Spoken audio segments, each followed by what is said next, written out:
Bueno, entonces, la idea es que cada uno nos cuente su propia experiencia rápidamente de su iglesia, ¿verdad? Si en su comunidad de fe, decíamos que en la liturgia lo que tratamos es de que la predicación no vaya por un lado y el resto de la liturgia por otro, no, sino que sea una unidad temática.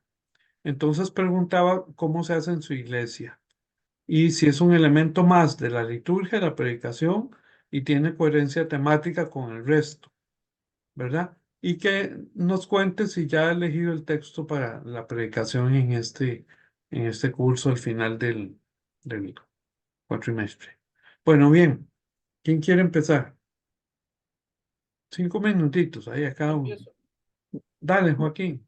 Bueno, conceptualmente en la Iglesia Valdense, en la comunidad de Montevideo y en las otras comunidades, puedo decir que hay digámosle, una coherencia, las cosas se piensan, creo que como lo puse ahí, ¿no? Es decir, se trata de que las lecturas, las oraciones, eh, la música, el canto y la predicación vaya todo de la mano.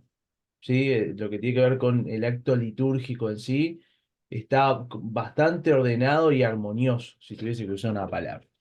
Ah, Eh, muy bonita frase. bien. Hay orden y hay armonía. Hay orden y hay armonía. Eh, la diferenciación está en esta cuestión que decías recién de la sacralización, sobre todo se dan las comunidades donde hay pastores a cargo. No en todas las comunidades valdenses hay pastores, ahora hay menos pastores, entonces no todas las comunidades tienen. Y donde hay pastores y lamentablemente donde hay laicos pastorcentristas, también eso se da. eh, el pastor tiene un rol central y la predicación de la palabra, o sea, la reflexión en torno a la palabra, la hace exclusivamente el pastor. Si esta no la hace el pastor es porque el pastor o está enfermo o está de viaje. Pero si no, la palabra la hace el pastor y el laico pasa a tener un espacio, digámosle, secundario de alguna oración, mm, eh, alguna lectura, etc. Pero la palabra siempre es atravesada por el pastor. Entonces, más allá de la tradición valdense, que su origen fue laica, lamentablemente la reforma protestante incidió en la iglesia valdense de tal manera que se volvió en muchos casos pastorcentrista. Mm, Por ahí, más o menos eso para aclararlo.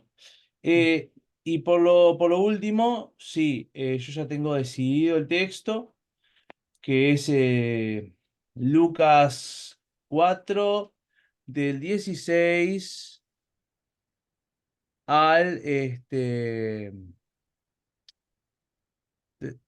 22.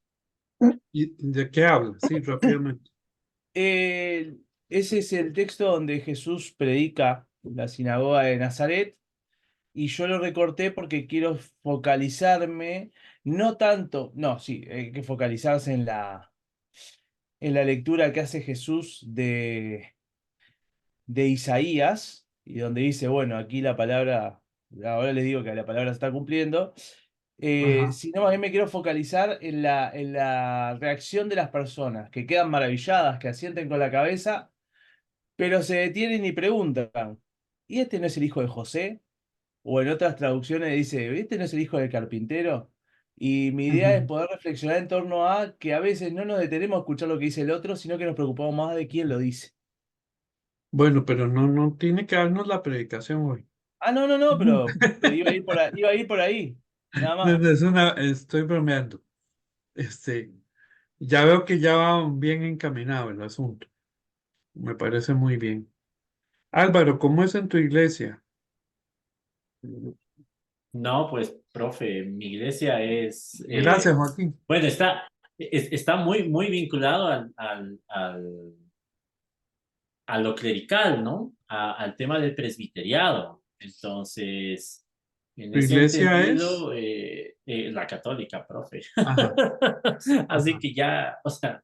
sobran las palabras. Sí, claro, ¿no? Entonces, sí, evidentemente, claro, hay algunos espacios donde hay cierta apertura a, por ejemplo, que existan líderes laicos y laicas que puedan brindar prédicas, ¿no? Ujú. Prédicas o enseñanzas, ¿no? Evidentemente, eso sí, pero dentro de lo que es, entre comillas, vamos a decir, lo oficial, ¿no? En los espacios de las celebraciones oficiales, obviamente esto queda restringido al presbítero, ¿no? Es el presbítero el que brinda la prédica, ¿no? Sí, la mayor parte de los espacios se restringe lo que es la prédica a lo que son la celebración litúrgica, ¿no? Se Ajá. restringe. Sin embargo, sí hay, como le digo, algunos otros espacios y momentos que son los menos, pero donde se puede ver que existe un cierto nivel de apertura con que algunos líderes o lideresas puedan brindar cierto tipo de enseñanza o cierto tipo de prédica, ¿no? Sin embargo, como le digo, todavía son los espacios bastante restringidos. Lo que sí debo admitir es que en la mayoría de los casos se trata de armonizar, ¿no? Entre lo que es las lecturas que tiene el calendario litúrgico, en este caso, ¿no? Y lo que es la prédica. Entonces, el presbítero siempre va a buscar que la prédica esté relacionada con las lecturas, ¿no? Que no se alejen de las lecturas. Lo que es un poco lamentable en este caso es que muchas veces no hay, y eso también lo pongo en el foro, por ejemplo, no hay muchas veces una lectura del texto bíblico que pueda aterrizar en la prédica, pero que esta prédica sea contextualizada a la comunidad, por ejemplo, ¿no? Que esta prédica sea de acorde al tiempo que está viviendo la comunidad o a una situación específica o a la situación, yo qué sé, que está ocurriendo en determinada ciudad o en determinado país. A veces no ocurre eso, ¿no? Entonces es un poco más una especie de escuela dominical, ¿no? Una especie de catequesis, ¿no? Lo que se brinda y no algo que realmente aterrice en la comunidad, ¿no? Que pueda haber un trabajo de exégesis, de hermenéutica, ¿no? Para que el presbítero pueda tender ese puente entre el texto bíblico y la comunidad, ¿no? Que está ávida en muchas ocasiones de recibir algún mensaje que realmente pueda abrazar, que pueda apropiar. Entonces todavía seguimos manejando ese discurso dentro de la prédica de ese Dios que está muy, muy arriba, alejado, y nosotros que estamos muy, muy abajo, ¿no? Como que en otros espacios diferentes, y no hay esa idea de acercar a Dios a través del texto bíblico en la realidad de las personas. Es lo que podría comentarles. Son muchos desafíos todavía, evidentemente, los que existen, y más desde la posición de laico, ¿no? Dentro de la iglesia, en mi caso. Eh, y nada, después, con respecto al tema de la lectura, todavía estoy, profe, tengo tres ideas, pero yo creo que ya en esta semana me terminaré de decidir y también le comentaré, ¿no? Por cuál me voy a decidir. Perfecto, muchas gracias. Muy interesante. Le voy a pedir a los compañeros que ingresaron que por favor prendan la cámara para saludarlos y que la mantengan prendida. Ahí está Morling y ahí está Aurora. ¿Cómo está Aurora? Bien, bendiciones compañeros y compañeras. Es que estaba comiendo, no quería que me vieran haciendo Ah, bueno, muecas, como decimos no, acá. no quería convidarme. No quería Este, compartir. César Núñez, ¿cómo le va? Fátima, ¿cómo? Buenas noches, compañeros, compañeras. Igual, estoy comiendo también, hora Ah, bueno. de la cena. Fátima, ¿cómo está? Hola, profesor, compañeros y compañeras, buenas noches. Profesor, estoy un poco mejor, gracias a Dios. Ah, bueno. Ya, bueno, Sí, estuvo Como dicen, internada en el hospital, ¿verdad? sí, ya salí de lo peor, así que ¿Puedes ya tengo poner tu como, cámara? profesor, viera que es que no sé, está como mala esta, Ok, ok. de esta Bueno, computadora. Ya en la próxima clase le no te prometo que preocupes. ya tendré cámara. Lo importante es que estés vos bien de salud, ya estás en tu casa. Sí, gracias a Dios. Bueno, gracias a ellos. Alberto, ¿cómo es en la Iglesia Católica no romana a la que tú perteneces? Profe, compañeros y compañeras, bueno, digamos es una experiencia algo parecida a lo que estaba puntualizando Álvaro. No hay, digamos, una discrepancia entre la predicación y el resto de la liturgia.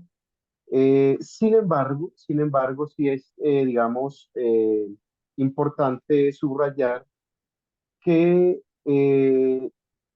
por la escasa formación teológica y bíblica de la mayoría de nuestro clero, eh, hay una tendencia a lo que se dice el salto de garrocha en la interpretación, Ujú, y eso genera, digamos, unas reflexiones en algunas oportunidades algo abstractas, en otras oportunidades muy globales, muy generales, incluso tienden mucho al dogmatismo, al doctrinalismo, y hay un escapismo, algo muy parecido también a lo que mencionaba Álvaro, en muchas ocasiones, no en todas, pero sí en muchas ocasiones, de la realidad contextual de donde está el presbítero, que nosotros pues tenemos también, digamos, dentro de la jerarquía,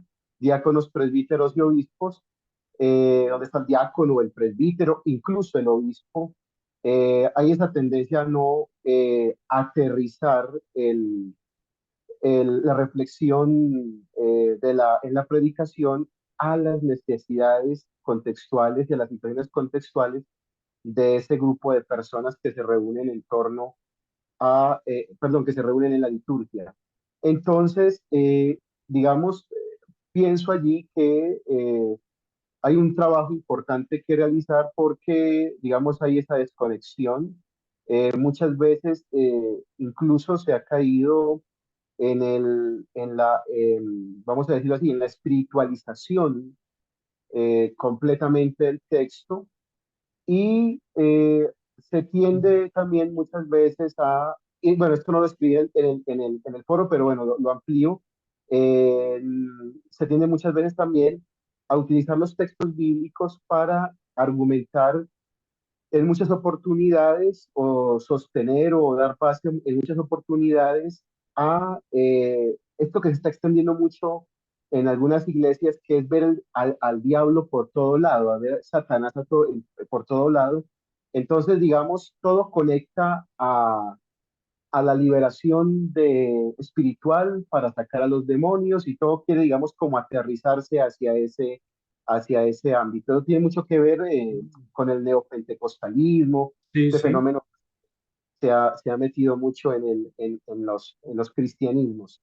El Entonces, sí, digamos, carismatismo. básicamente, exactamente, el fundamentalismo también. Ahí, digamos, a veces muchas lecturas fundamentalistas del texto, que no, obviamente generan pues toda clase de fanatismo también en ese sentido. Entonces, sí, digamos, hay unos desafíos interesantes, pero digamos, la predicación en síntesis no está desligada del resto del culto, conserva una armonía con los cantos, con las lecturas. Nosotros también estamos ligados al calendario litúrgico que utiliza, por ejemplo, la Iglesia de Roma, o la Iglesia Católica Romana, y digamos, estamos lineados por ese calendario litúrgico. Y entonces todo está, digamos, ligado allí de manera armoniosa, los cantos, las lecturas, incluso a veces cuando hay la posibilidad, se hacen los arreglos dentro del lugar del culto, que correspondan, digamos, a ese momento, digamos, si es un Pentecostés, bueno, se hace una paloma, unas bolas de fuego, cosas así, en fin, digamos, dependiendo del momento que se está celebrando, pero sí, hay muchas veces esto que le acabo de puntualizar, profe. Sí, sería como esa la experiencia. Muy Y bien. y el texto bíblico, profe, coincidió con el texto de Joaquín. También elegí el de Lucas 4, del 16 al 22, que habla sobre cuando Jesús entra a la sinagoga y, bueno, le pasan el texto de Isaías y él pues lee La el texto de misión de Isaías. Jesús, sí. Y Ujú. exactamente. ¿Por qué me gusta ese texto, profe? Porque me parece que es importante rescatar desde la perspectiva de Lucas, porque Lucas es el mismo autor de Hechos, entonces hay una conexión profunda entre Hechos de los Apóstoles y el Evangelio y su Evangelio, en el sentido de que debemos desarrollarnos como comunidades profundamente mesiánicas, ungidas por el Espíritu, de tal manera que llevemos a cabo la misión del Mesías, del Cristo, que también pues está obviamente dada a nosotros como cristianos y como cristianas, como mesiánicos o mesiánicas, y rescatar ese año de gracia del Señor que tiene mucho que ver con el Antiguo Testamento, que es un año profundamente humanitario, Ujú. de dignificar la humanidad, pero también dignificar la tierra, ¿no? Entonces, me parece que es un texto muy interesante para trabajar. Eso, profe. Gracias, Alberto. Pablo Hidalgo, ¿cómo es en la iglesia en la que has estado eh, haciendo los trabajos o participando de alguna forma? Buenas noches, profesor. ¿Me escucha? Sí. Sí, Ok. Bueno, es una iglesia, bueno, tampoco es que he podido tener tanto, pero sí he visitado algunas veces este año la predicación de diferentes horarios del culto para ver, digamos, cómo funcionan. Se llama Comunidad Vida, son de me parece que son neopentecostales de las Asambleas de Dios. Si me equivoco de denominación me corrigen porque no, a veces me confundo entre una y otra porque son muchas. Este, Pues interesante, pues, son una comunidad en general el culto es muy emotivo, lleno con mucha fusividad, una gran parte de todo el culto son cantos y cuando llega la parte de la predicación pues sí está como muy enfocado a interpretar como la Biblia directamente para la cotidianidad de la gente, sí lo tratan como de interpretar directo a la vida de las personas que están como ahí. Tienen en general un público bastante equilibrado. El pastor no es así como centrado a un solo pastor, en realidad el pastor, que es como el dueño de la iglesia o el fundador o el principal, va muy poco. Bueno, sí va, está ahí como presente, agarra siempre un minutito ahí al final y tal, pero sí se centran como en formar a diversos pastores, tienen un par de pastoras también y buscan como estar poniendo siempre otra gente a cargo de grupos y de los cultos. Sí me pareció que a veces hacen como dicen aquí en la universidad, saltos con garrocha, bastantes saltos con garrocha y eso parece los Juegos Olímpicos. Cada vez que empiezan ahí a hacer las predicaciones que a veces son como muy emocionales, ¿verdad? En realidad cogen la Biblia y agarran ese texto y nada más como que lo meten ahí sin filtro sin interpretaciones ni nada, lo que les pasa todos los días. Entonces ahí es como muy personal, digamos. Los pastores tienen una predicación, pero muy sesgada por su denominación específica y la interpretación que hacen en general durante el culto, pues también me pareció como muy personal, digamos, muy de opinión personal. Y ya por último, sí me pareció que a pesar de todo eso, que tienen un enfoque pues muy agradable de abordar las problemáticas sociales de los pueblos y los barrios a los que están cerca, digamos, y tienen un enfoque como muy social. ujú, Ellos están aquí como en la entrada de Purral, entonces el pastor principal, que también me parece que es el presidente de la Asamblea de Dios a nivel de América, o mundial, no estoy seguro, sí tiene como el enfoque de que todo el mundo se preocupe mucho por aportar, digamos, a la sociedad en la cual está incrustada la iglesia. No es como tan metida simplemente a los rituales y las prácticas, sino que ellos están como muy involucrados en ayudar socialmente a los feligreses y a la gente en general que están alrededor. Entonces tienen como varios proyectos interesantes que también están como siempre ahí incorporando como informes de eso durante los cultos, como para que la gente vea de qué forma ellos contribuyen a, digamos, al barrio o al pueblo, ¿verdad? Entonces, sí me pareció así, muy efusivo, muy emocional, lleno de música, lleno de cantos. La prédica también me pareció así como, sobre todo es como enfocado mucho a que la gente se emociona, a que la gente llora, a que la gente se caiga, a que la gente hable en lenguas. Me pareció así como muy efusivo todo. Ujú. Muchas Bueno, gracias, bueno, Pablo. perdón, y el texto que elegí para para el trabajo va a ser Hebreos 12:6. Hebreos Ujú, 12:6. Planeo hacer una lectura, digamos, liberadora y crítica sobre la niñez y la familia.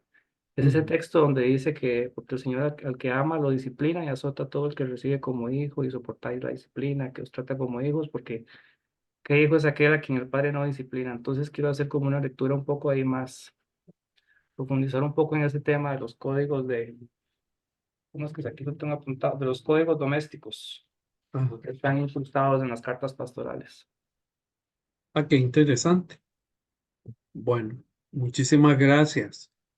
Este, Fátima, ¿cómo es en tu iglesia la predicación? ¿Hay integración entre la liturgia y la predicación?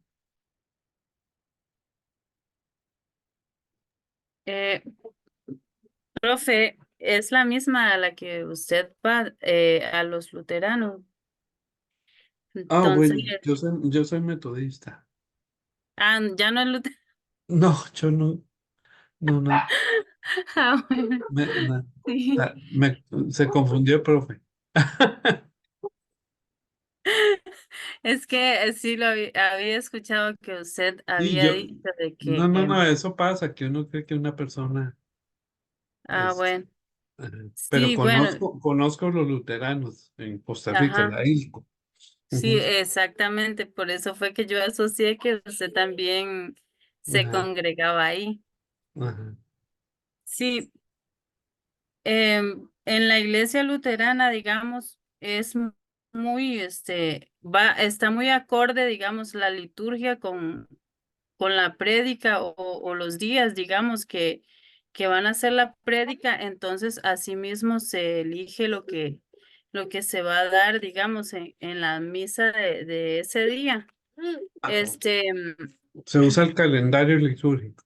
sí, exactamente.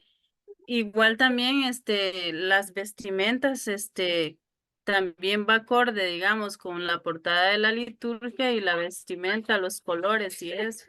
Ujú, Em, digamos que yo antes me congregaba en la central, digamos, en la ILCO, pero resulta que, con eso, bueno, de la pandemia surgieron muchas cosas y igual también, ¿verdad? Algunos malos, unos problemitas ahí, ¿verdad? Internos. Entonces, como que la iglesia, estuvo, digamos, un tiempo sin dar la misa. Sin ujú, embargo, yo, ¿verdad?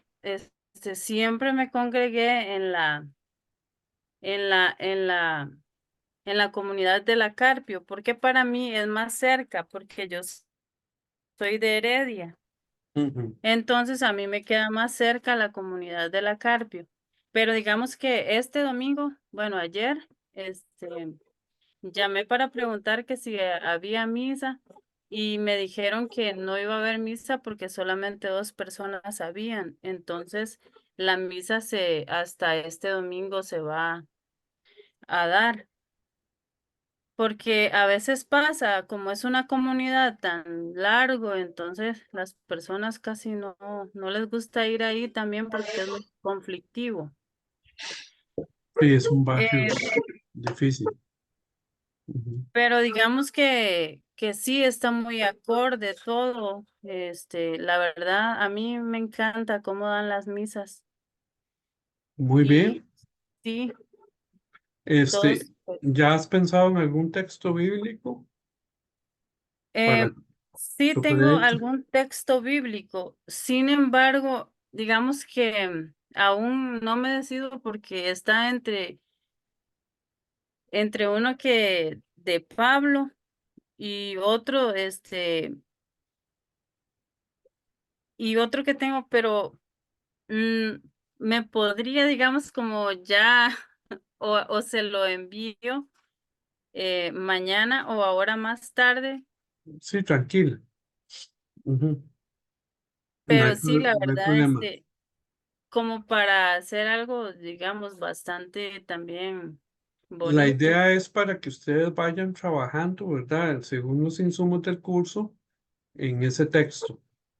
Ujú. Ya vayan de una vez leyendo comentarios, buscando, haciendo la exégesis, que después vamos a llegar a ese momento, etcétera. Pero por eso es que les pido que tengan el texto de una vez. Muchas gracias, Fátima. Bueno, Carlos, ¿cómo es en su caso, en su iglesia? Vámonos a Profe, Perú.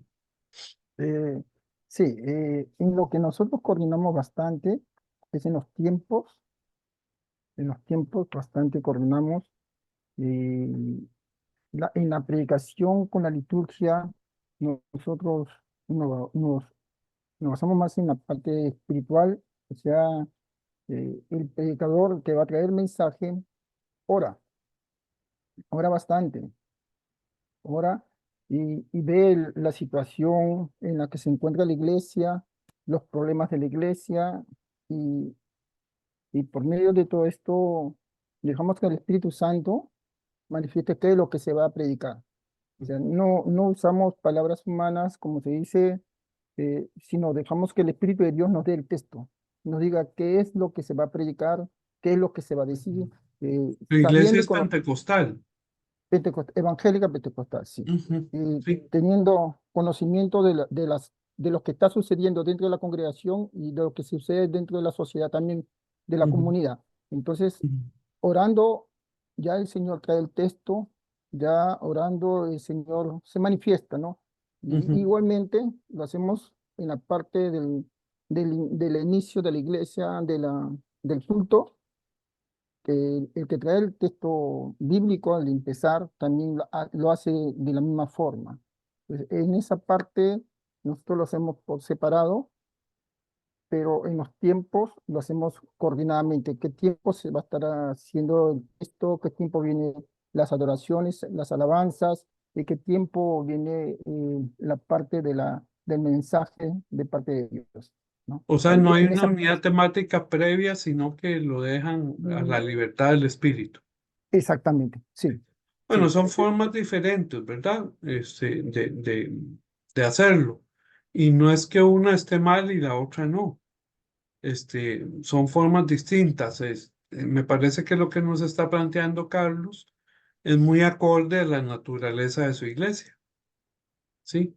Mientras que otras, como la valdense, la católica, la tanto romana como no romana, la metodista, la luterana, estoy seguro que la morava, pues utilizan más el año litúrgico, ¿verdad? El calendario, sí, este, pero está muy bien escuchar también la experiencia de otras experiencias. Sí. Ujú. Y bueno, y de esa forma nosotros llevamos el mensaje de parte de Dios, pues no los días domingos, Ujú. por medio de la oración. Y bueno, el texto bíblico que escogido, profe, ha sido el libro de Marcos, el capítulo 7 del versículo 24 al 30. La Ujú. mujer de Sirofenicia, ¿no? Ujú. Que me parece muy interesante esa parábola, me parece, porque vemos la mujer no siendo judía, sino griega, y para ellos era una mujer pagana, pero aún así la historia cuenta de que ella persiste y insiste, ¿no? Y que el mismo Jesús dice la historia que se maravilla de esta mujer, ¿no? Y eso es lo que más me impacta a mí, porque a pesar de que recibe muchas ofensas, entre comillas, ¿no? Porque vemos que Jesús en ese tiempo usa el lenguaje y la expresión judía de ese entonces, cómo se trataba a los gentiles. Pero por eso he tomado ese Bueno, texto, bueno. profesor. Ok, está muy bien. Muchas gracias. Este, ahí vamos, encaminando de una vez para que ustedes vayan, ya al final traigan la prédica, ¿verdad? Lista. ¿Cómo es en el caso de los metodistas, César?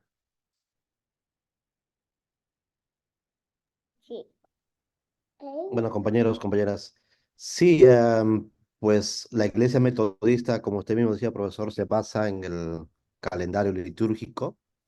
Generalmente lo utilizan las iglesias de corte tradicional, la comunidad anglo, pero también tienen servicios contemporáneos y donde también hay músicas un poco más, con un estilo rítmico un poquito más acelerado, porque son familias jóvenes, ¿no es cierto? Entonces, y todo se mueve bajo ese eje del calendario, entonces son muy estrictos en esa parte, la comunidad anglo. En la comunidad hispana, al- cambia un poquito. Hay iglesias hispanas que no, que no, que no usan el calendario litúrgico para sus servicios. ah, pero hay algunas comunidades hispanas, como la nuestra, entonces usamos el calendario litúrgico, eh, pero también lo hacemos algo más contemporáneo, de acorde para nuestra comunidad hispana. Las canciones muchas veces son tratamos de buscar canciones que hablan de justicia, de igualdad, de amor, de problemáticas. Entonces, y también canciones de diferentes países. Tratamos de poder meterlo eso en nuestra comunidad para que las personas que se identifican con su nacionalidad, con su cultura, puedan identificarse, ¿no? Y entonces tratamos en nuestra comunidad de poder ser diverso en un aspecto de la música y para que todos se sientan como si estuvieran en su país o en su casa, ¿no? Ah, con respecto a la participación de nuestra comunidad en los servicios, es muy activa. Hay personas, laicos que dirigen la música, que dan la lectura bíblica. También damos oportunidad para que puedan predicar algunos laicos de nuestra comunidad, para que vayan agarrando un poquito más experiencia. Y a veces nosotros salimos por X motivos, entonces dejamos oportunidad que se haga cargo algún laico en el servicio. Y predican hombres, mujeres. Nuestra comunidad también es inclusiva. Tenemos personas de la comunidad LGTB en nuestra congregación. Tienen participación hay un diácono, tiene participación en el servicio, dan mensaje, enseñan. Y la escuela dominical, am, también la enseñanza de los niños también está acorde al calendario litúrgico o de la prédica que se va a realizar ese domingo, para que tanto los niños, las maestras puedan seguir la secuencia y lo que se está predicando, enseñando en el culto principal. Ujú. Eso es un poco sobre nuestra congregación. Ah,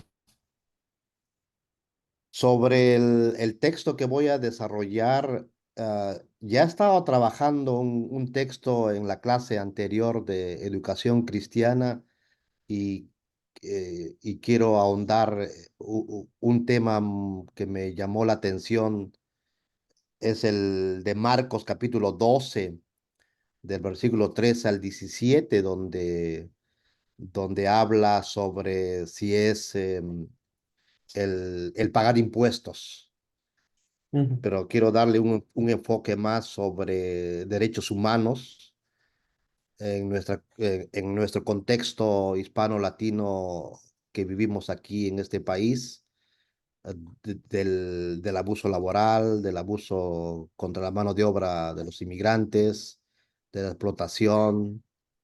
Entonces, quiero usar ese texto para poder enfocarme a los derechos humanos de las personas inmigrantes. Excelente. Gracias, profe. Muy bien, muchísimas gracias, César. Pedro Daniel, ¿cómo está?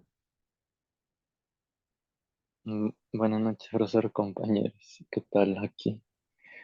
Eh, Después de un breve, como decir, descanso, ¿no? de las clases, eh, con ganas de continuar sobre todo este tema de la predicación. Ujú. En caso de mi iglesia, la iglesia está sufriendo unos cambios, ¿no? Debido a unos temas económicos, pero la liturgia por lo general no ha sido tan, por decirlo así, como dijo el compañero anterior, o sea, no hay un calendario ni temas específicos y a veces no, las canciones y el mensaje no tienen el mismo, no tienen la misma temática. Pero sí he notado que en otras ocasiones, por ejemplo, hay una parte, hay una primera lectura bíblica que la trae el hermano que dirige o la persona y coincide a veces con lo que se va a predicar. Y varias veces, bueno, sí, varias veces he escuchado que la predicadora de turno anuncia o hace un comentario sobre la prédica diciendo que Dios le ha cambiado el mensaje, algo así, ¿no? Dios me ha cambiado el mensaje y ahora y agarro otro texto, o sea, como diciendo que habría preparado un mensaje con un tema y mientras que estaba en el camino de venir a la iglesia o en ese transcurso, Dios le da otro, que hable de otra cosa, ¿no? Eso es lo que ella menciona. Eh, pero sí, hay, por ejemplo, fechas especiales, por decirlo así, el Día del Niño, y ahí la prédica es más temática, ¿no? Sobre los niños y la escritura, qué es lo que enseñan, etcétera. Ujú. Eh, y el tema que voy a hablar, que he escogido es en Hechos 17 y tiene que ver con el segundo viaje misionero de Pablo, o sea, en ese contexto. Ujú. No, Muy muchas bien, gracias. muchas gracias, Pedro Daniel. Son estilos, ¿verdad? Son formas. Tu iglesia, es una iglesia pentecostal, ¿verdad? Mm, sí, creo, Sí. sí, Ujú, tiene esa característica. ujú. Una vez a mí me pasó que estaba dirigiendo un culto en la UL y venía un predicador de afuera y yo no tuve tiempo de ponerme de acuerdo con el predicador. Y entonces, ¿sobre qué iba a predicar? Y entonces yo preparé toda la liturgia. Y digo, bueno, antes de la predicación vamos a cantar el canto Ven, sube a la montaña, que es un canto, ven, sube a la montaña, ¿sí? Este, y pasó el predicador y dice, qué pena, sí, yo ahora los voy a bajar de la montaña porque el texto que yo traía para predicar era cuando Jesús baja de la montaña con los discípulos, ¿ven? Entonces hay que tener mucho cuidado, en eso. De la coordinación. Les cuento esto para que vean que a todos nos pasan cosas por no tener el tiempo ahí de coordinar las experiencias. Entonces yo lo subí a la montaña y el predicador nos bajó de la montaña. Fue, fue chistoso en ese momento. Bueno, Molín, ¿cómo es en la iglesia morava?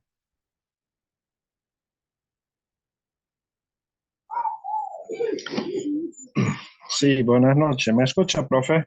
Perfecto, Molín, buenas noches. Bueno, la iglesia morava es como una iglesia tradicional. Tenemos año litúrgico donde establecemos fechas importantes iniciando desde el mes de enero hasta el mes de diciembre. Sin embargo, cada líder, cada pastor, cada encargado de la iglesia tiene la libertad de escoger temas acorde a la realidad social, en la cual uno se puede actualizar y predicar temas de la situación real. El calendario es una guía en base a recordar los días especiales que tenemos como una guía más que todo. Y como complemento también tenemos textos diarios en el cual cada líder, cada pastor, cada siervo, cada creyente, pues en esa lectura diaria, pues uno está leyendo la Biblia como una parte de la devocional muy personalizado, en la cual tiene el espacio de compartir la reflexión bíblica, ya sea en la familia, en lugar de trabajo, así sucesivamente. En cuanto a la participación, pues la Iglesia Morava practicamos lo que es la participación mutua. Tiene la libertad de dirigir culto, predicar la palabra, las mujeres, los jóvenes, en representación de los programas que tenemos. No hay una dirección antrocéntrica, o sea, las decisiones no se toman solamente los hombres, sino que las decisiones son involucradas las mujeres también. Qué bueno. Esa parte, sí, así trabajamos. ¿Qué más? Ahorita pues la juventud, como estamos actualizando en cuanto a los cambios sociales, pues la iglesia, la parte litúrgica está cambiando, está modificando, pues ya las iglesias con capacidades de infraestructura pueden desarrollar cultos ya digitalizados. Una persona que puede ir a cultos sin su Biblia, sin su himnario, pero ya tiene recursos disponibles digitalizados en la cual uno se puede visibilizar una coordinación bien sistematizada. En cuanto a la celebración del culto, pues nosotros hacemos cultos ordenados, bien ordenados, con una agenda específica. Hay un espacio de cantar coros, jóvenes, mujeres, niños, y hay un espacio de reflexión bíblica. De esa manera, pues, nosotros trabajamos. Una iglesia, pues, podemos decir, sistematizado. No hacemos las cosas de una manera improvisada, sino que hacemos las cosas de una manera ordenada. El culto que celebramos, pues, es más solemne, y el culto de la juventud sí es digamos, más emocionalismo. La juventud puede cantar de una manera rítmica, puede tener la libertad de lo que expresar. Muy bien. El texto que pues a mí me interesa desarrollar es Deuteronomio capítulo 15, versículo 10-11, donde dice que si tiene poder para hacer el bien, no te rehúses a hacerlo a quien lo necesite. Es un texto que escogí porque el tema fundamental es ayudar al prójimo, entonces esa parte me interesa enfocando desde el enfoque social. Y en esa base pues voy a trabajar. Muchas gracias, Molín. Y entonces le vamos a dar la palabra a Aurora y luego a Charo. Sí, en la iglesia metodista usan el calendario litúrgico para basar sus mensajes así. Como dijo César, en algunas congregaciones hispanas no lo usan. En nuestro caso, como yo estoy colaborando con los ministerios hispanos de toda la conferencia, estamos capacitando. Y tuvimos la vez pasada una introducción a un taller de liturgia Y qué bueno que me coincidió con la clase de liturgia, con usted, profesor, que llevamos el cuatrimestre pasado, porque me ayudó mucho, bastante. Tomé sus lecturas y bueno. em, y, y estamos haciendo eso, capacitando al pueblo hispano, porque es verdad que el pueblo hispano está bastante atrasado en eso. Necesita bastante capacitación, necesitamos bastante capacitación de cómo usar el calendario litúrgico, qué significan los colores de las estaciones, bueno, todo eso. Pero lo estamos haciendo y les está gustando a la gente poder implementar esas nuevas herramientas para desarrollar sus liturgias. Porque si hay algo hay una de las cosas que uno puede aprender de los anglos es que son bien organizados, bien ordenados en eso. Entonces, organizan muy bien su liturgia, todo va muy relacionado con el tema, tienen bastantes recursos.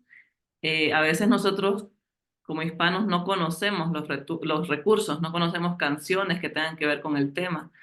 Y los gringos tienen todo eso bien, bien organizado. Entonces, estamos enseñando dónde están los recursos en la web para que ellos tengan acceso y vean dónde están las oraciones, los cantos y todo vaya relacionado con el tema.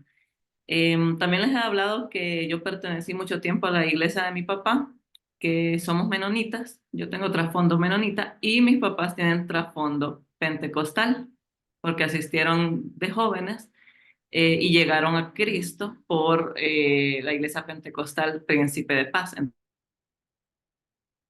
Entonces ellos tienen ese trasfondo. Entonces de ahí ellos llegaron a la menonita y se quedaron en la menonita por muchísimos años y siguen ahí. Y en la menonita, aquí en Honduras, es más informal, se podría decir. Hay más espontaneidad y más por ese trasfondo que traen mis papás. Entonces yo recuerdo que mi mamá, por ejemplo, cuando va a predicar, cuando va a preparar su sermón, hace esto en la Biblia, a donde caiga, a donde caiga. Y conociendo yo eso y conociendo también cómo los pastores en la metodista seguían por el calendario litúrgico, para mí los dos métodos, si el predicador tiene el propósito de edificar a la congregación, los dos métodos son válidos, correctos y funcionan. Funcionan porque al final de cuentas el predicador lo que lee, ya sea del calendario litúrgico o que lo escogió así, al azar,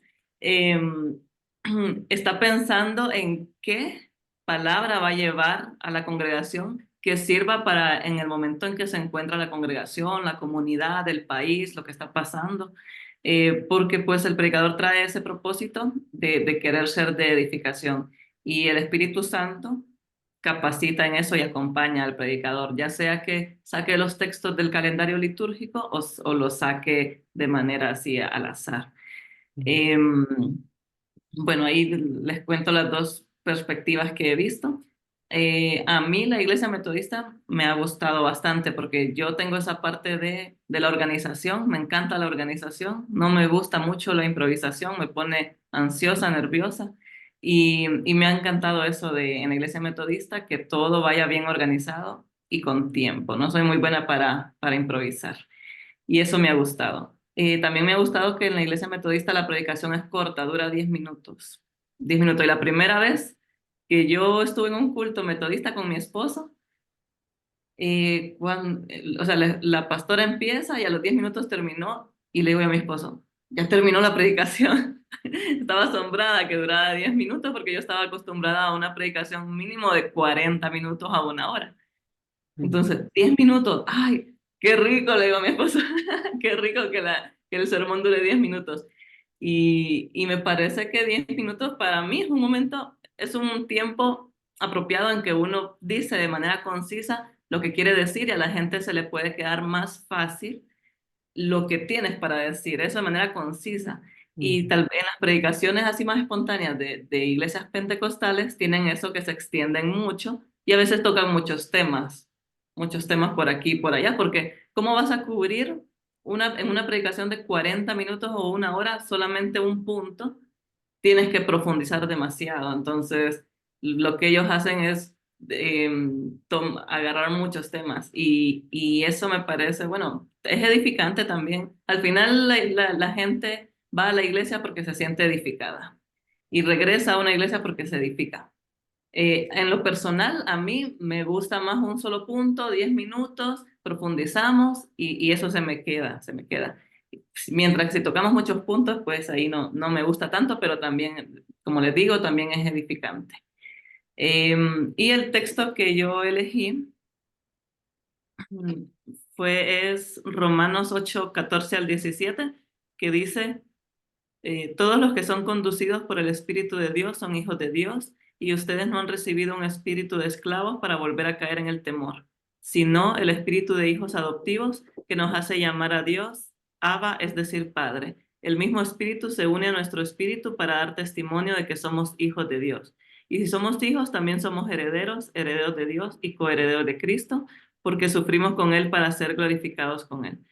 La lectura que nos tocó esta semana de la clase habla un poco sobre una estrategia de la predicación que fortalezcamos la identidad de la congregación y este texto me parece como que va por ahí para fortalecer la identidad y en cuanto lo leí me gustó mucho y más que todo lo escogí porque pues quiero aprender yo más sobre ese tema, cómo fortalecer la identidad, cómo no tener temor sabiendo que soy hija de Dios, entonces eso más que todo. Siempre escojo una tarea que me va a ayudar a mí en primer lugar a crecer. Muy bien, muchas gracias, Aurora. Entonces, le damos la palabra a Sharon. Sí, buenas noches, profesor y compañeros.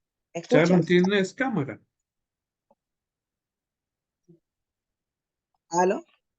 Es que ¿Tienes es por cámara? la señal, es por la Ah, señal que por la con señal. todo y Ok. cámara, sí, es por la señal. Pues estaba escuchando la participación de mi compañero, Morley, y creo que él lo dijo todo en lo general, porque venimos de la misma congregación.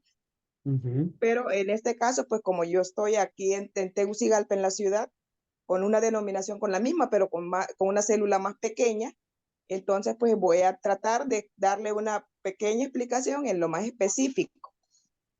Una de las características que yo he visto en mi iglesia es que es muy organizado, no es improvisado. Todo se rige en un plan trimestral o a veces de 6 meses también, y es muy sistemático, ¿verdad? Y todo se rige a través de la planificación.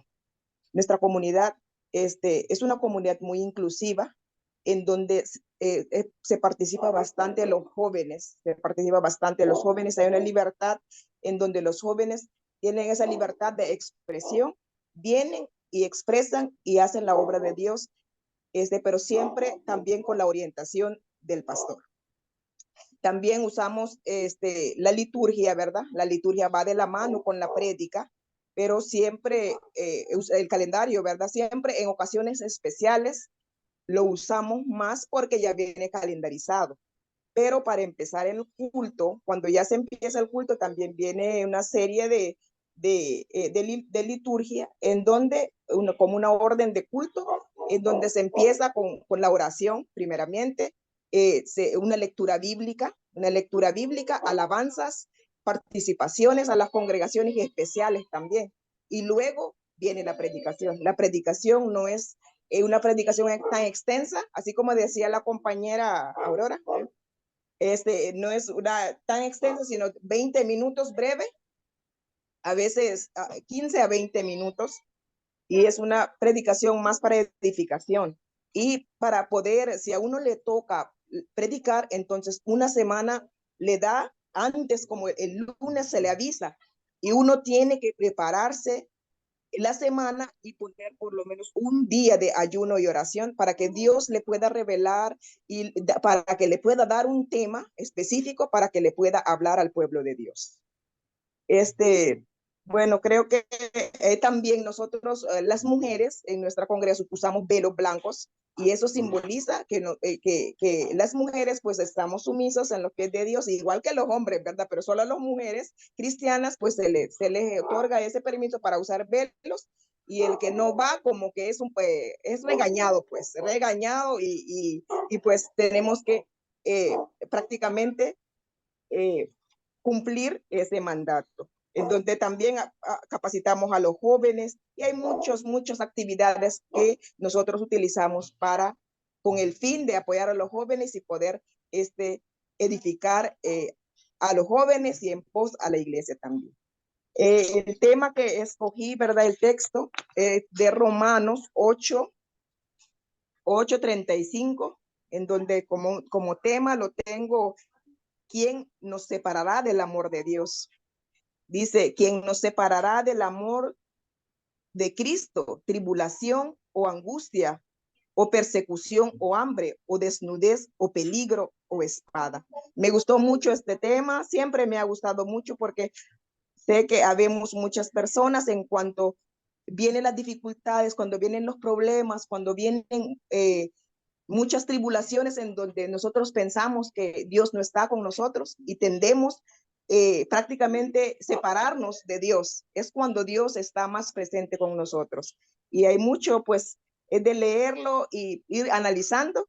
Y me gustó mucho este tema, por eso lo escogí. Muchas gracias y pues gracias por darme la oportunidad, profesor. Bueno, muchas gracias. Tanto Sharon como Molin vienen de la iglesia morava, que es una iglesia muy antigua, pre-reforma, ¿verdad? Pre-reforma luterana, igual que la valdense. Y entonces, pues, seguramente todavía mantienen costumbres muy antiguas como las del velo y todo esto que nos estaba comentando, Sharon, ¿verdad?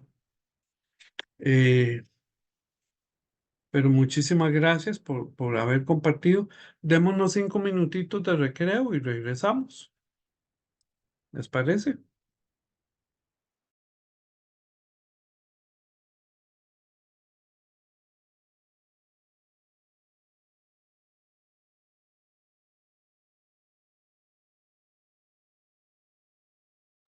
Pablo, no sé si usted quería decir algo. No, como oyente, Ajá. ¿cuál es mi rol? No, no, usted es oyente, no tiene que hacer tareas, ni trabajo, ni nada. Ya, muchas gracias, Edwin. Bueno, si usted Pero, gusta, le pero, cuento una pero cuando experiencia. usted quiere Ya, compartir algo, nada más pide la palabra. No, ahorita ya, no, porque estamos en el recreo y ellos ya se fueron, ya, bueno. Bueno, pero Edwin, despuesito, entonces. si usted gusta, le cuento alguna experiencia dentro de la universidad. Sí, algo breve.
Muy bien, vamos continuando.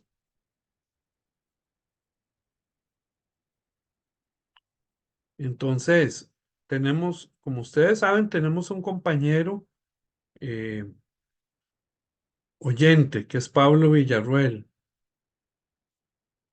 Vamos a esperar que se conecte Pablo.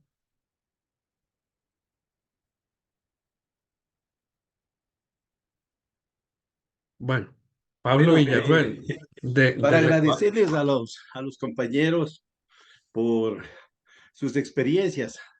Me vitaliza porque yo estoy en la universidad y tengo diferentes criterios dentro del aula. Hace unos años llegaron autoridades evangélicas y carismáticas católicas y me dijeron: en la clandestinidad están unos grupos nuestros. ¿Por qué no haces un grupo que esté legalizado y que se forme un club? Entonces me costó, pero ya les contaba a ellos, de un aula me pasó, porque yo siempre hago escribir un libro y había unos estudiantes cristianos evangélicos que decían: la crisis de los pastores es que no saben administrar. Y estábamos justo en una materia de gerencia. Y bueno, no se ponían de acuerdo. Y había unas chicas ateas. Y ya estaban por terminarse el tiempo. Le dije a las ateas: coja el tema de los cristianos y ustedes cogen. Y fue bonito, de parte de ellas escribieron un gerente con corazón de Dios. Y como era un concurso, estaban dos de los mejores empresarios que teníamos teníamos en la universidad. El uno dirigiendo un grupo en Estados Unidos de 30,000 niños en indigencia, y el otro era de una multinacional. Y ellas tenían que exponer ahí. Y expusieron y dijeron: ¿sabes qué? Vos y yo hacemos lo mismo, lo que ellas dicen.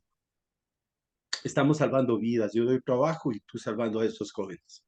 Bueno, les conté, me costó hablar con los católicos que desistan, que vamos al proyecto del club. Y entonces dedicamos un aula, un espacio, y ellos tienen su espacio los días jueves. Como fue club, les dimos grupo musical, y al inicio les estuve colaborando. Y ellos respetan la liturgia y la predicación. ¿Por qué? Porque ellos nos tienen que... en el grupo que nosotros les aprobamos está un pastor, está un sacerdote que está estudiando mecánica, y yo.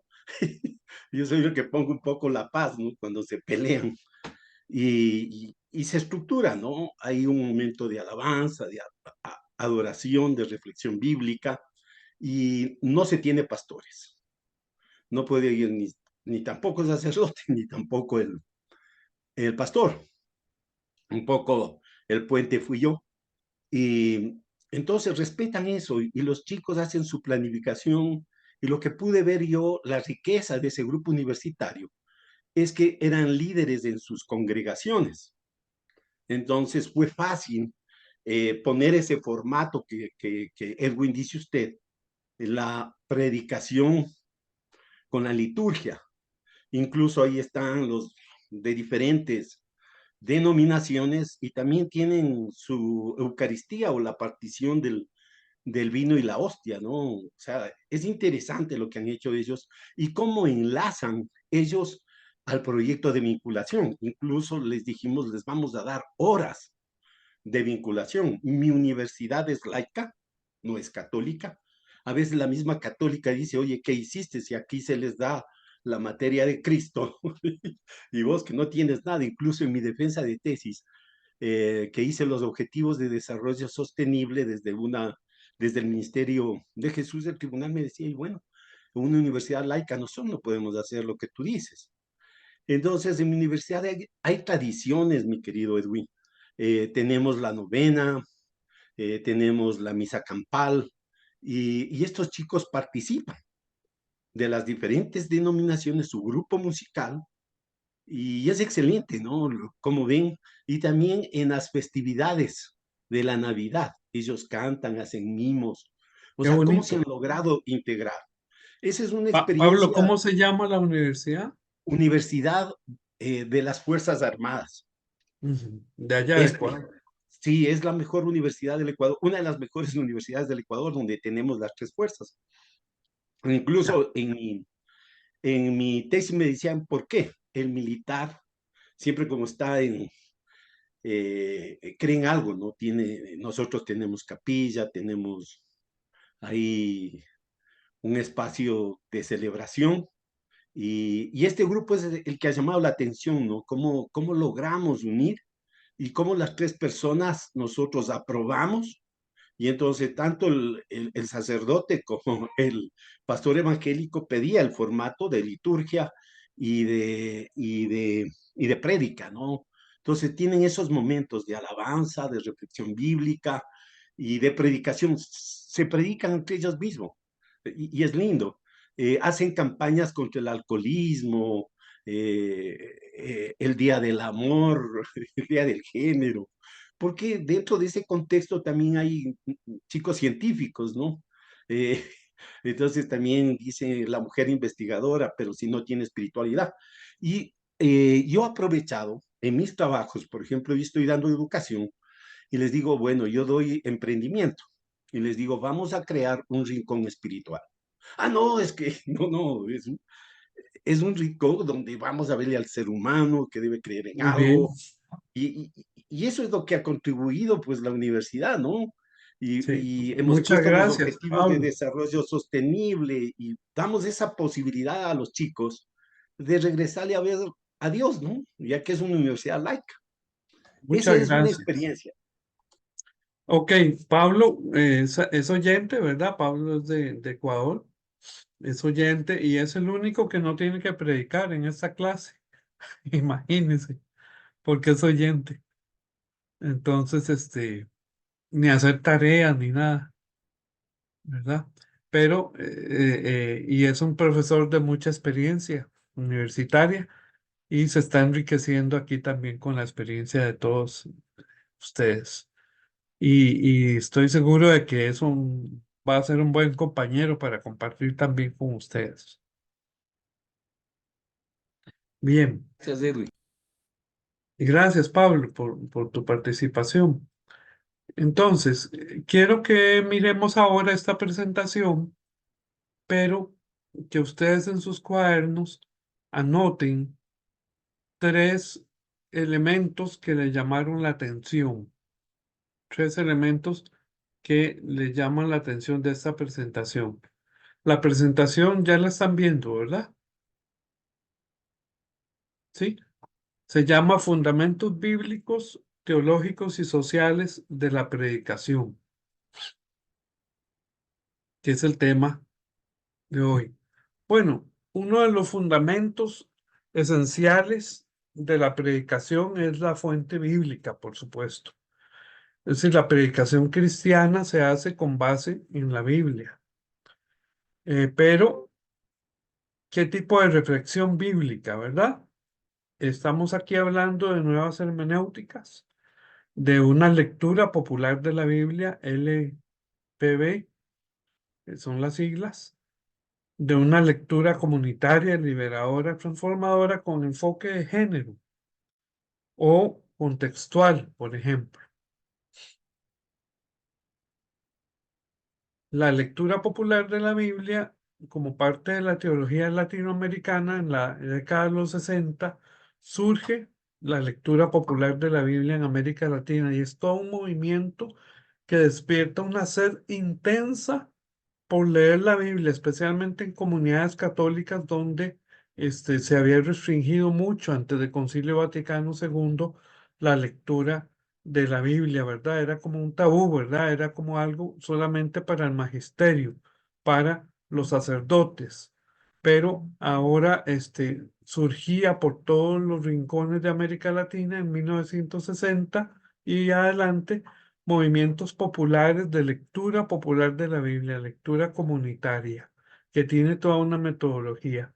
Pero también estaba la lectura tradicional, que sigue estando en muchas de nuestras iglesias. La lectura tradicional es literalista.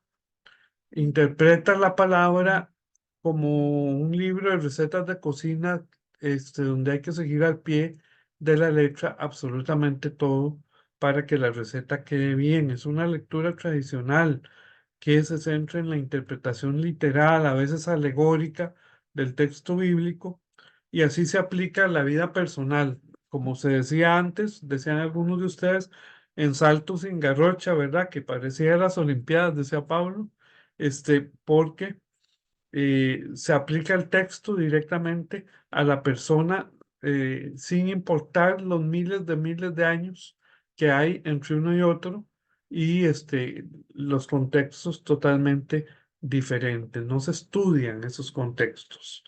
Mientras que la lectura popular de la Biblia sí toma en cuenta esos contextos, pero también toma en cuenta el contexto de la realidad social.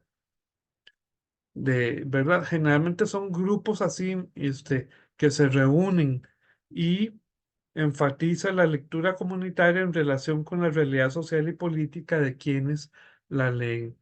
Entonces, son grupos de diálogo sobre un texto de la Biblia. eh, una de las personas, la que dirige o el dirigente, pues tiene que haber hecho exégesis, tiene que haber hecho hermenéutica para ir orientando las conversaciones. Se realizan grupos de lectura, de reflexión y de oración. Diversas perspectivas enriquecen la comprensión del texto bíblico desde el punto de vista de las mujeres, de los hombres, de, de los afrodescendientes, de los hermanos y hermanas aborígenes de nuestra tierra, en fin, de la comunidad LGTBIQ, etcétera. Todos pueden enriquecer la visión que se da al texto bíblico, de los jóvenes, de los niños. Se parte de la realidad concreta de las personas, de experiencias de opresión y lucha por la justicia. Entonces es un diálogo para tener comprensiones más profundas. La lectura popular de la Biblia no busca una única interpretación correcta, sino que promueve el diálogo para llegar a comprensiones más profundas y promueve un compromiso con la acción, ¿verdad? Un compromiso social. Eso eran las fuentes bíblicas, que luego vamos a ir más allá, pero también están las fuentes teológicas. Pensar, crear, actuar, ¿verdad? Es el tema de este librito que sacamos hace unos años, Metodologías para la Teología Contextual, que es la teología que se realiza en la UVL. Entonces, la reflexión teológica contextual y liberadora es un análisis sistemático de la obra de Dios y su acercamiento de gracia a las personas desde el testimonio bíblico, desde la espiritualidad, como ahora nos señalaba Pablo, que hizo un grupo ahí de espiritualidad en la universidad, y la reflexión crítica liberadora. Es decir, la predicación tiene fuentes teológicas, pero puede ser fuentes teológicas tradicionales o dogmáticas, o fuentes teológicas críticas y liberadoras contextuales, que es a donde estamos apuntando nosotros también. La aplicación de métodos exegéticos y hermenéuticos para comprender mejor el mensaje bíblico, y también considerar el contexto histórico y literario y cultural de la Biblia, ¿verdad? Esas son fuentes teológicas de la predicación. También la reflexión bíblica sobre los valores del reino de Dios mostrados en Jesús, en los evangelios. La gracia de Dios, ¿verdad?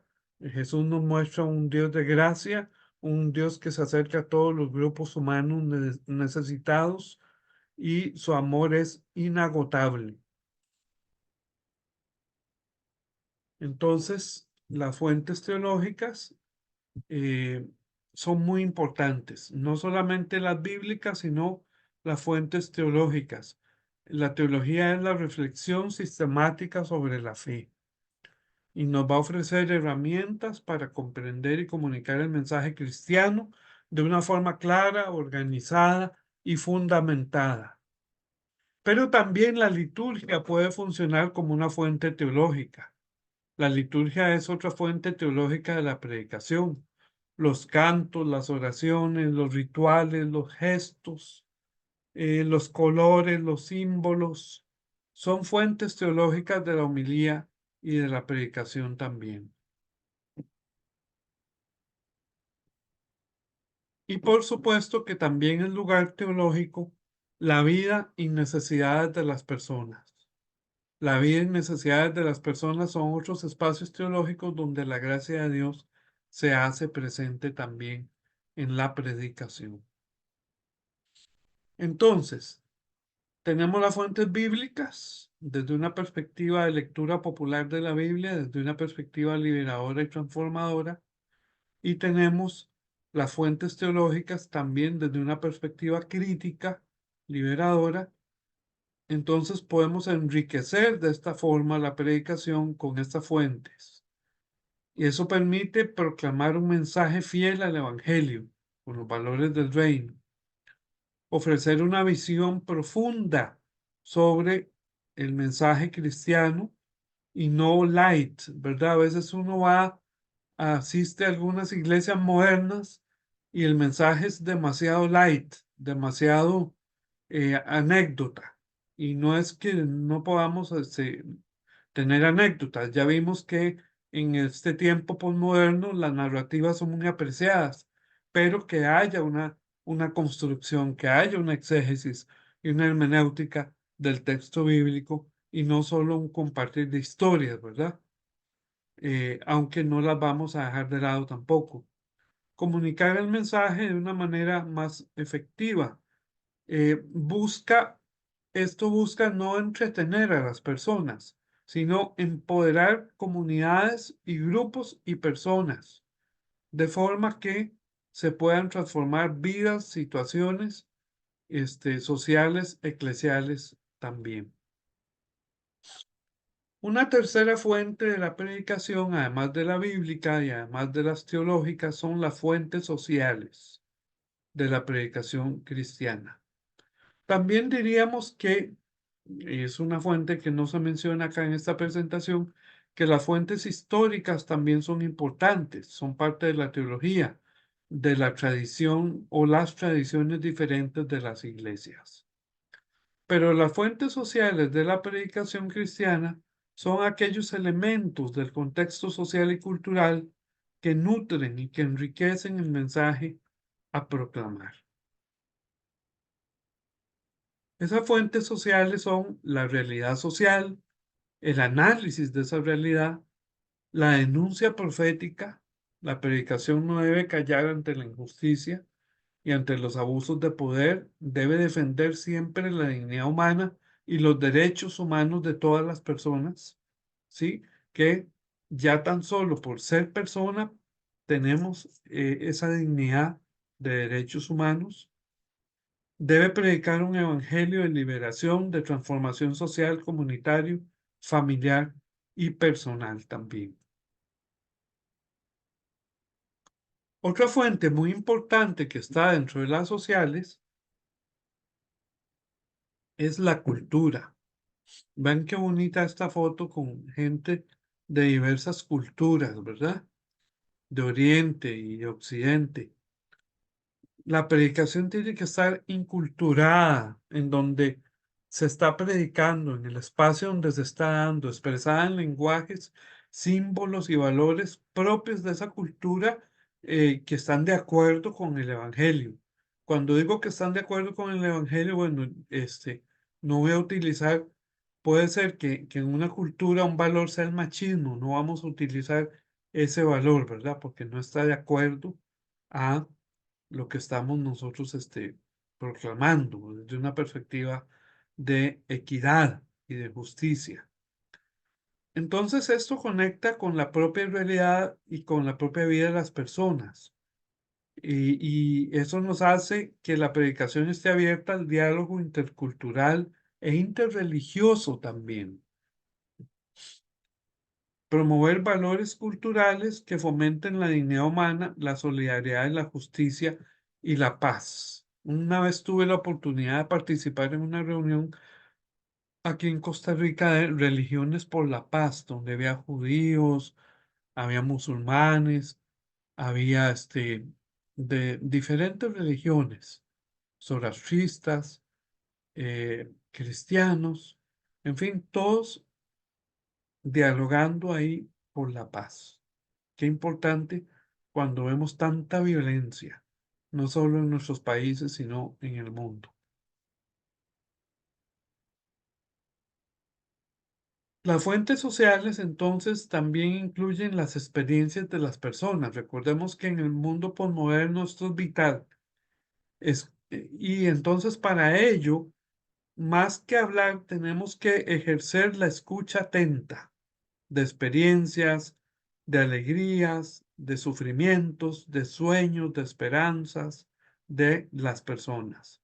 Ser sensibles a las realidades de la vida cotidiana de estas personas, sí, escuchar sus narrativas de vida también y utilizar esas narrativas como ejemplos también en la predicación, ¿verdad? Como hablábamos la clase pasada sobre la predicación en la posmodernidad. Las fuentes culturales también nos exigen o nos requieren el diálogo con todas las personas. Vean qué bonita esa foto de representantes de nuestros pueblos aborígenes, de Abya Yala, de nuestro continente latinoamericano y caribeño, en diálogo ahí. No hacer solo un monólogo, sino un diálogo comunitario, fomentar la participación activa de las personas, un espacio de intercambio de ideas, de reflexiones y de experiencias. Dentro de las fuentes sociales de la predicación está también discernir los signos de los tiempos, aquellos acontecimientos históricos, sociales, políticos, económicos y culturales, lo que está ocurriendo, la guerra en Ucrania, la guerra en Gaza, todo eso, cómo nos afecta a todos, ¿verdad? El compromiso con el mundo. La predicación cristiana debe comprometerse a construir un mundo más humano, más justo y más inclusivo. En cada predicación se debe apuntar a esto, a que la persona salga con un compromiso por un mundo más humano, más humanizado, más justo y más inclusivo, donde todos y todas quepan y donde todos gocemos de bienestar, ¿verdad?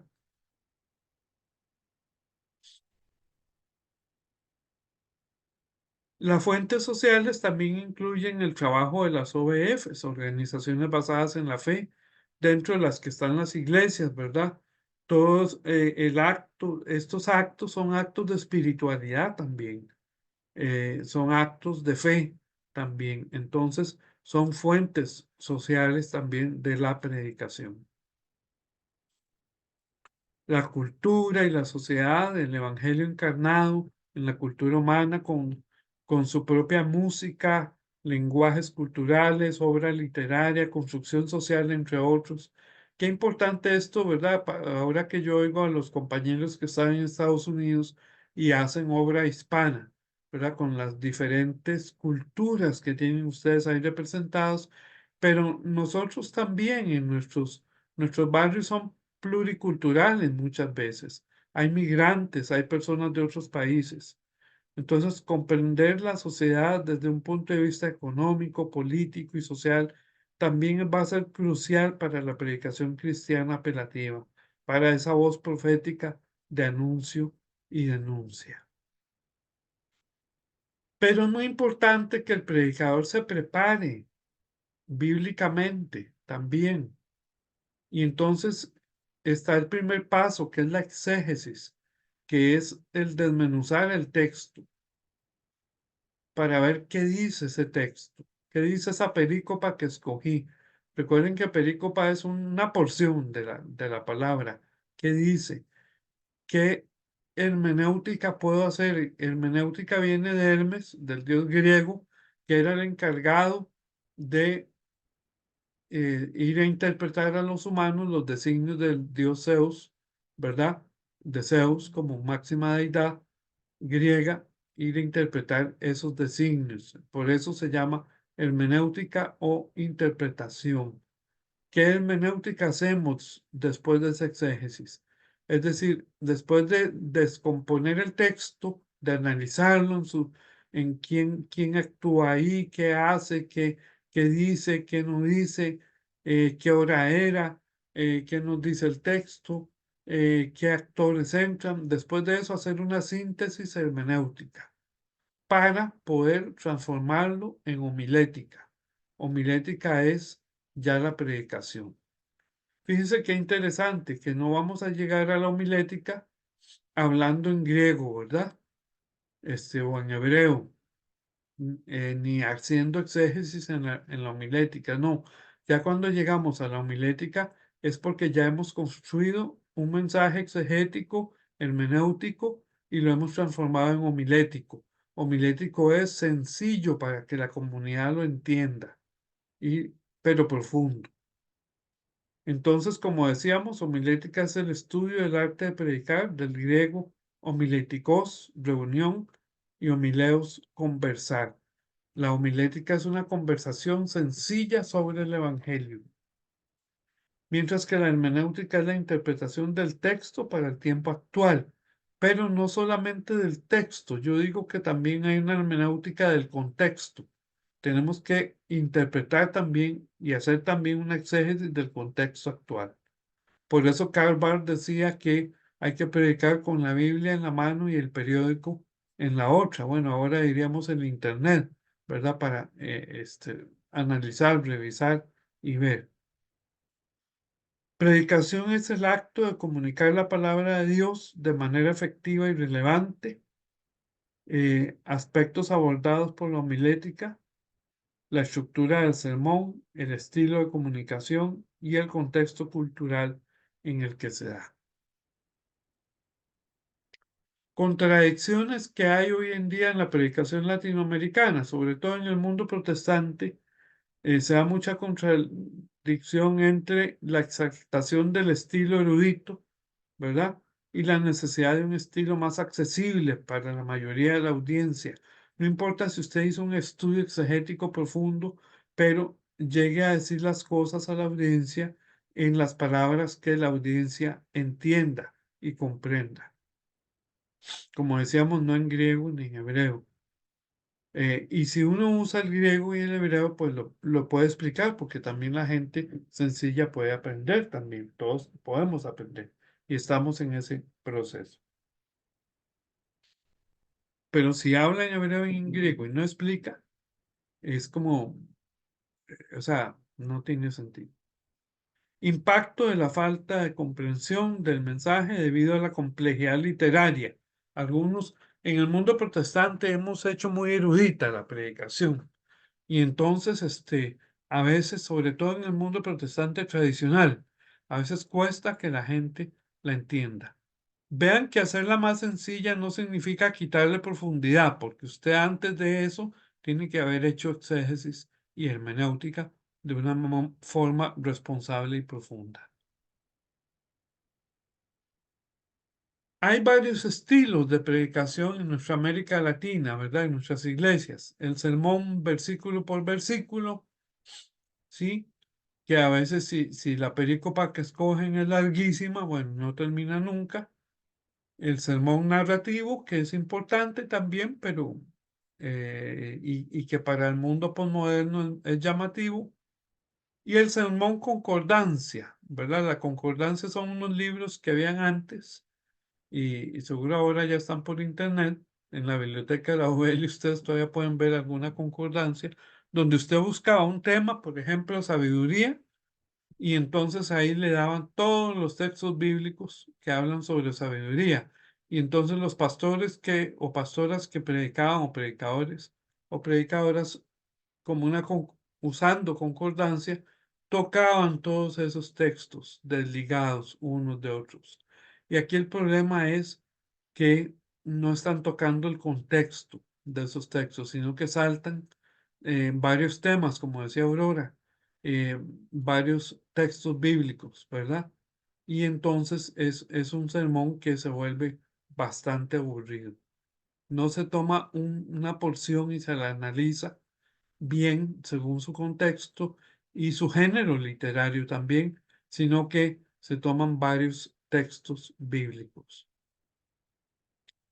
Desafíos de la predicación en este siglo XXI. Bueno, los cambios culturales y preferencias de la audiencia en la era digital, el papel de la predicación en la transformación social y política, buscar estrategias para abordar los desafíos actuales y mantener la relevancia de la predicación en este siglo para que no sea un arte moribundo, como decíamos en la clase pasada. También es importante hacer exégesis de la congregación. O sea, ¿quiénes son la audiencia ante la que estoy predicando? ¿Qué problemas tiene doña Juanita? ¿Qué problemas tiene don Joaquín? ¿Qué problemas tiene las personas reales y concretas, ¿verdad? La importancia de conocer a fondo la congregación y su contexto para una predicación efectiva. A mí me gustó mucho todas las participaciones, nos aportaron mucho, pero también me gustó lo que decía Aurora de seguir un calendario litúrgico, pero tampoco hacerlo, ella no lo decía así, pero tampoco hacerlo como una camisa de fuerza, ¿verdad? Si yo veo que hay un tema necesario en la comunidad de fe, lo puedo tocar también, o en el país, o en la región. La relación entre la realidad social y la reflexión teológica, por supuesto, es importante en esta predicación contextualizada a la que apelamos. Entonces, la reflexión teológica en la predicación debe enfocarse en el dolor y la lucha por la vida del pueblo como punto de partida para la reflexión teológica. ¿Qué luchas, qué dolores tiene ese pueblo que escucha la predicación o en el contexto social en el que se inserta? Allá en la región Mixquita, bueno, ¿qué dolores y qué luchas hay en la región Mixquita? Allá en Tegucigalpa, en la capital, ¿qué dolores y qué luchas? En Quito, en Colombia, en todos los lugares, en Purral, en Bolivia, ¿qué dolores y qué luchas hay, verdad? En la Carpio también.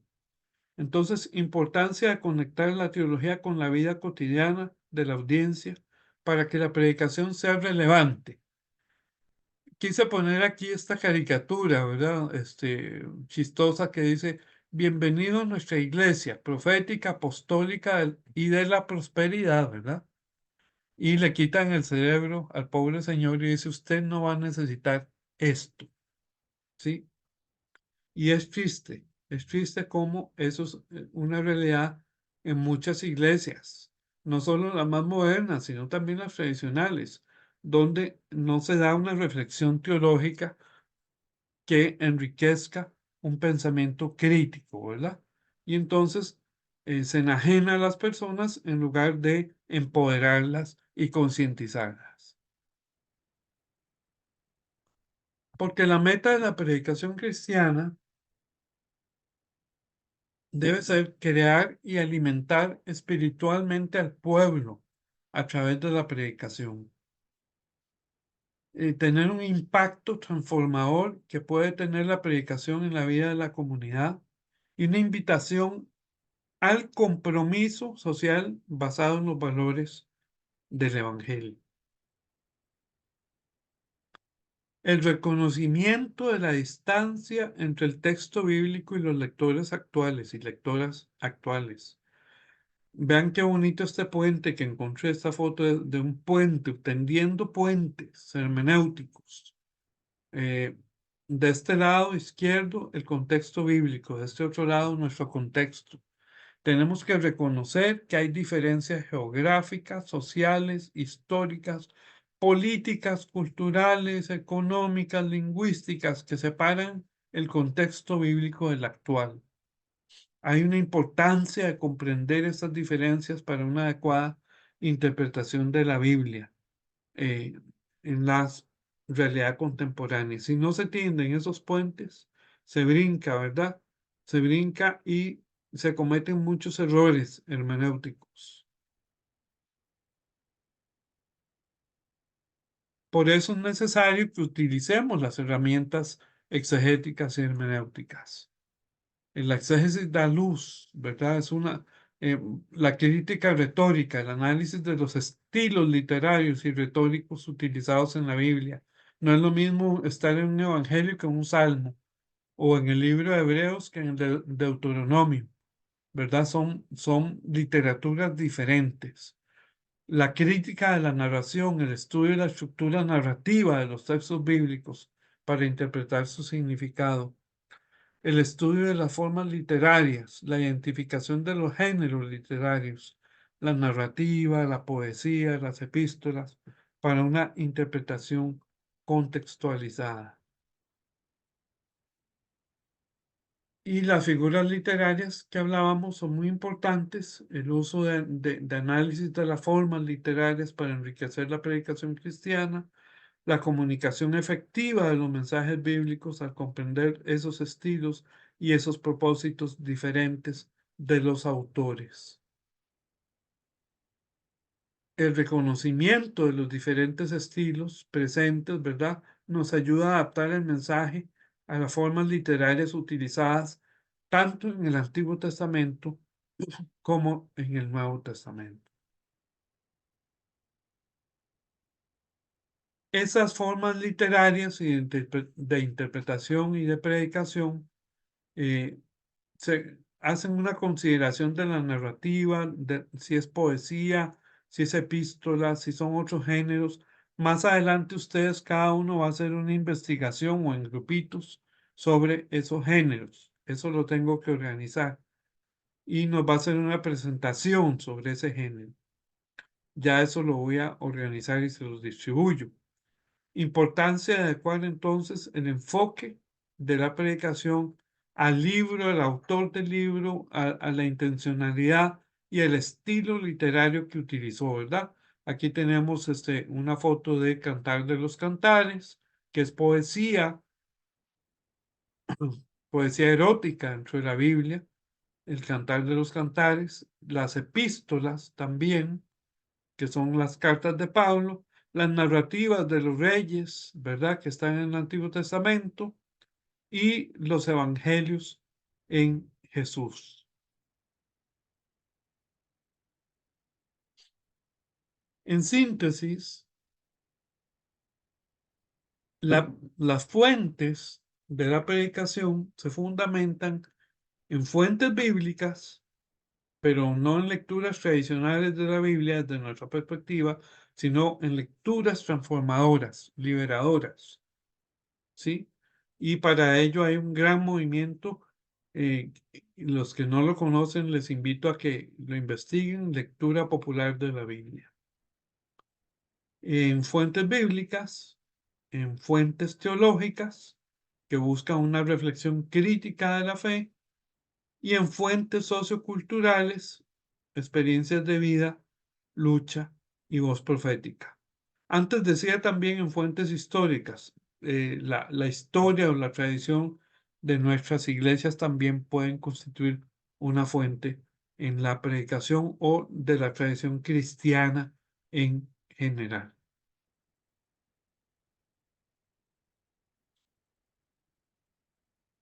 Bueno, entonces, vamos a cerrar aquí. Me imagino que ya todos apuntaron los 3 aspectos que le llamaron la atención, ¿verdad? ¿Quién quiere compartir? Por lo menos un aspecto, el que más, de los 3, el que más le llamó la atención. Yo empiezo yo, profe. Adelante. La reflexión contextual, enriquecer con fuentes teológicas y las fuentes sociales. Te llamó la atención.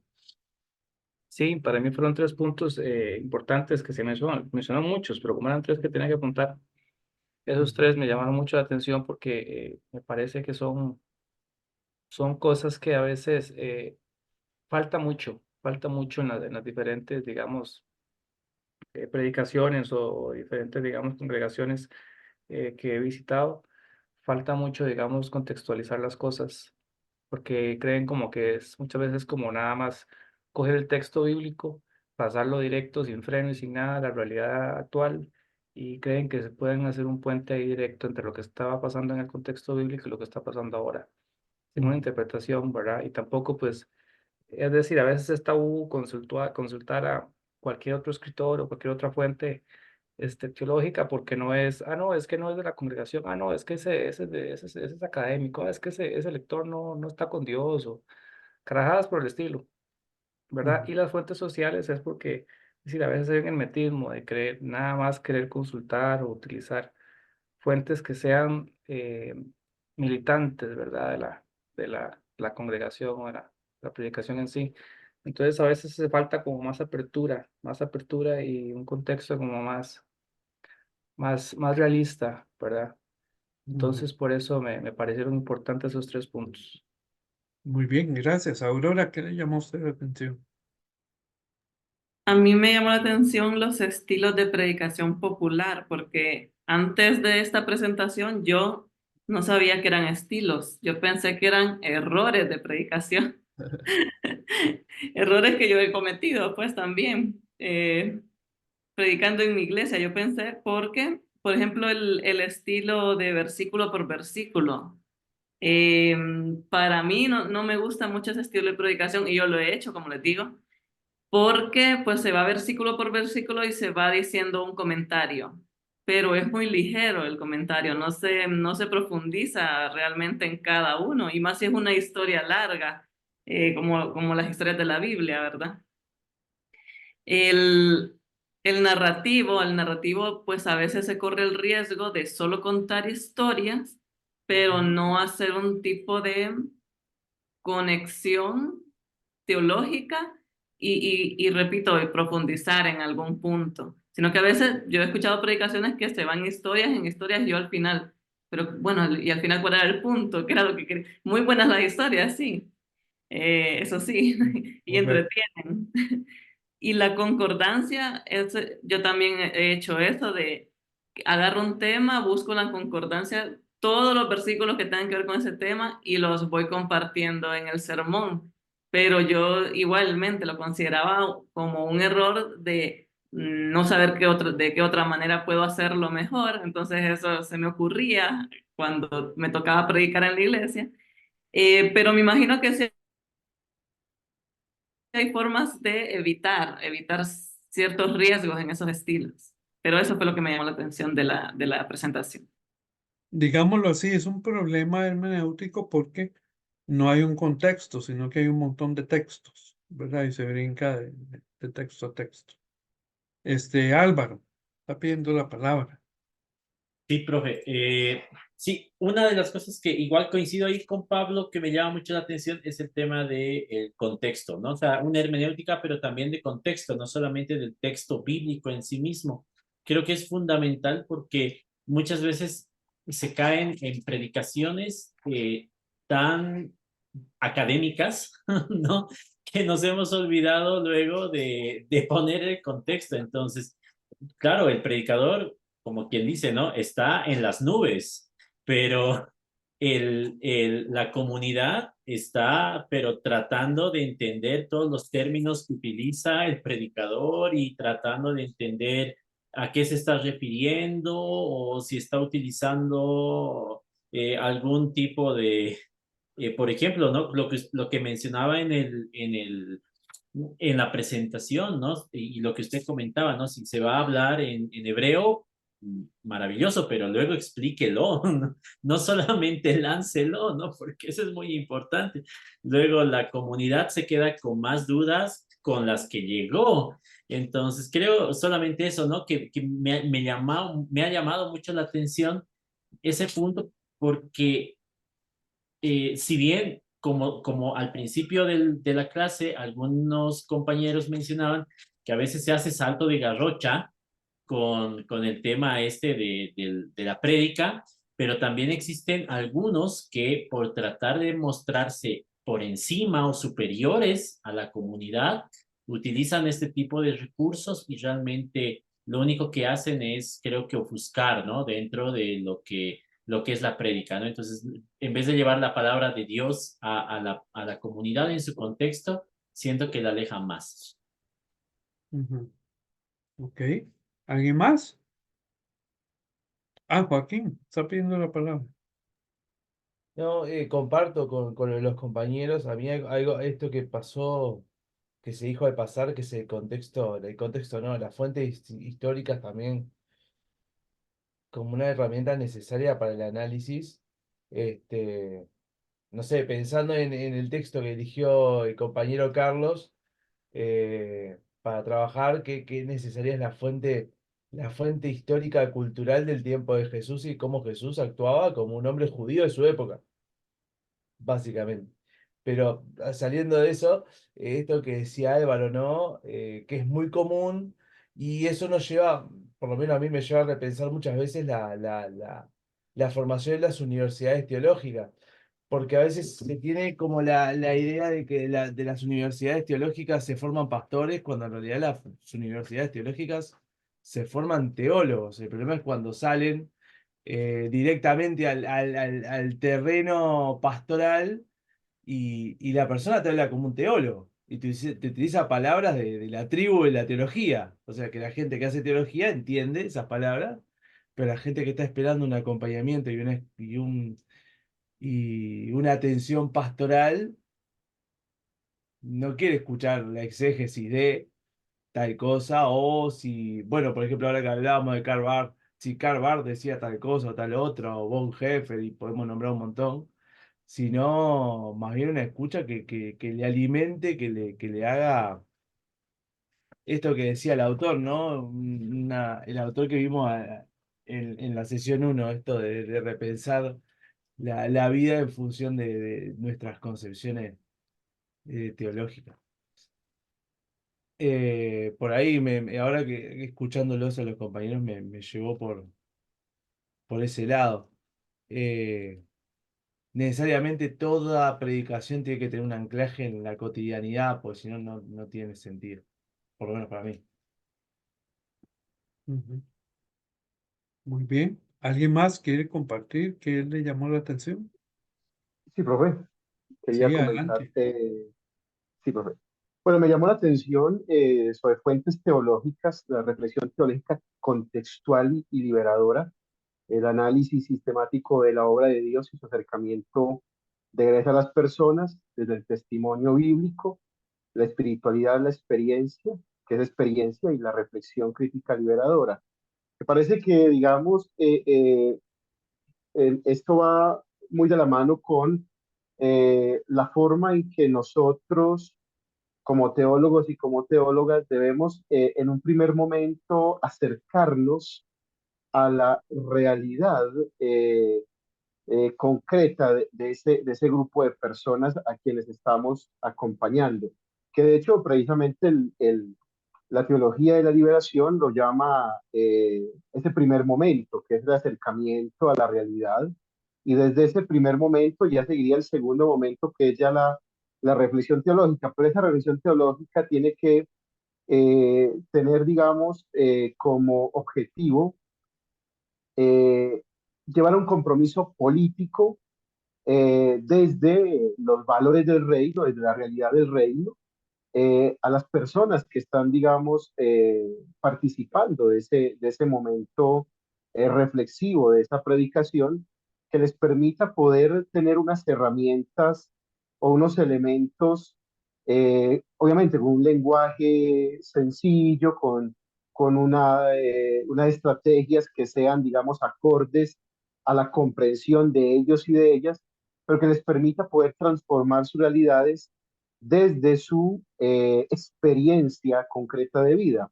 Y de hecho, digamos, el tema de la espiritualidad eh, tiene que ir por ese lado. La espiritualidad tiene que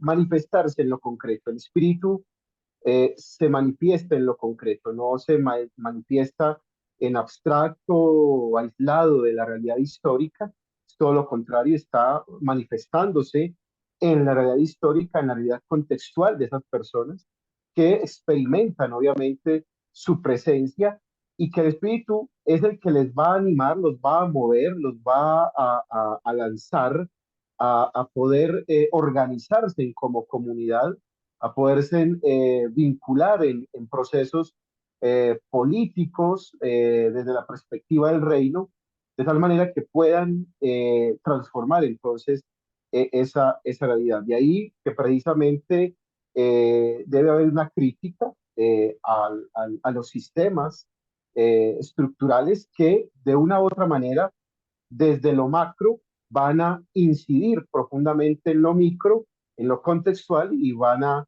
generar obviamente problemáticas y dificultades de muerte, de opresión, de pobreza, de violencia, de muerte, y que estamos nosotros precisamente llamados a generar esos espacios de crítica que les permita a ellos poder tener esos puntos de referencia para transformar sus propias realidades. Entonces, quería comentar eso porque me pareció interesante esta parte que tiene que ver mucho con la circularidad hermenéutica, el pensar, crear, actuar, digamos, tiene que ser en ese orden de ideas. Gracias, profe. Ujú. Bueno, muy bien. Entonces hemos llegado al final. La tarea de esta semana es un ensayo, pero breve, ¿verdad? Sobre las fuentes teológicas de la predicación y eh, pongan ahí todo su pensamiento, sus ideas, lo que, también les llamó la atención acá hoy y lo que les llama la atención de las lecturas que hay. Revísenlas, ¿verdad? Para hacer el ensayo y tomar esas ideas. Es un ensayo de 3 páginas, o sea, es pequeño. Entonces, adelante, ¿verdad? Con esa tareita. Quedamos por acá. Entonces les deseo lo mejor y muchas bendiciones. ¿Ok? Gracias Profe, igualmente. gracias. Buenas noches, profe. Chao, chao. Saludos, compañeros, compañeras. Buenas noches.